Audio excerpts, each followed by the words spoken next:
జేడీకేడి తెలివిగా రావు గారిని కాపాడి రావు గారి నుండి మీనన్ ప్లాన్ తెలుసుకొని టీనాని పట్టుకొని 4 పీకి టీనా నుండి మీనన్ ప్లాన్ తెలుసుకొని ప్లాన్ ఫెయిల్ అయ్యేలా చేస్తారు జేడీకేడి. దాంతో డైరెక్ట్ అటాక్లోకి దిగుతాడు మీనన్.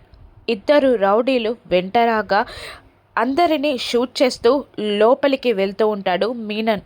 కౌశికి ఎదురుగా నిలబడి, కౌశికి ఆ పెన్ డ్రైవ్ నాకిస్తావా లేదంటే సీఎంని షూట్ చేయమంటావా అని కౌశికిని బెదిరిస్తూ ఉండగా కౌశికి పెన్ డ్రైవ్ ఇవ్వబోతూ ఉంటుంది. దాంతో సురేష్ అడ్డం వచ్చి పెన్ డ్రైవ్ మీనన్ చేతికి చిక్కకుండా కౌశికిని తోసేయడంతో పెన్ డ్రైవ్ ఎగిరిపోతుంది. ఏంట్రా అని సురేష్ని షూట్ చేయబోతూ ఉంటాడు మీనన్. అప్పుడే ఆ బుల్లెట్కి అడ్డంగా జేడి వస్తుంది. జేడి చేతిలో బుల్లెట్ దిగుతుంది. అమ్మా అని జేడి అరవగానే జేడి అని కౌశికి కూడా బాధపడుతూ ఉంటుంది.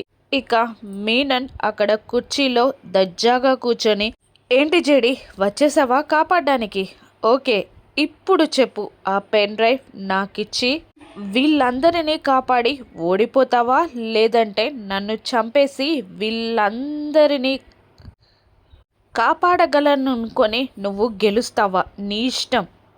నన్ను చంపి గెలుస్తావా వీళ్ళందరినీ కాపాడి ఓడిపోతావా? నీ ఇష్టం జేడి అని మీనన్ జేడీకి సవాల్ విసరగా ఒక్కసారిగా మీనన్ చేసిన హత్యలన్నీ గుర్తొస్తూ ఉంటాయి జేడీకి. ఫస్ట్ వాళ్ళ మామయ్య చావు, వాళ్ళ అమ్మ చావు, కౌశికి వాళ్ళ నాన్నగారి చావు, ఇంకా చాలామందివి, చివరిగా బాంబ్ బ్లాస్ట్, అవన్నీ గుర్తు తెచ్చుకొని ఆలోచిస్తూ కోపంతో రగిలిపోతూ ఉంటుంది జేడీ. ఏం డిసైడ్ అయ్యావు జేడీ?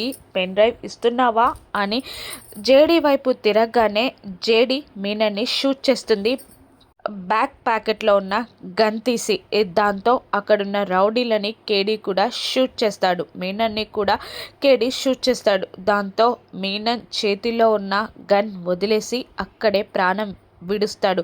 ఇక మీనన్ చనిపోయాడని తెలిసిన కేడీ స్టేజ్ పైకెక్కి గర్వంగా అండర్ వరల్డ్ డాన్ అయిన మీనన్ని జేడీ షూట్ చేసింది, మీనన్ చచ్చిపోయాడు అని గట్టిగా అరుస్తూ ఉంటాడు కేడీ. ఇక అందరి చావులకి న్యాయం చేసినట్టు జేడీ కూడా కన్నీళ్లు పెట్టుకుంటూ ఉంటుంది. అలా మీనన్ని జేడీ చంపేయడంతో కౌశికి, సురేష్, సీఎం గారు కూడా ఆశ్చర్యపోతారు. ఇక నెక్స్ట్ ఏం జరుగుతుందో రాను ఎపిసోడ్స్లో చూద్దాం. Thank you for watching.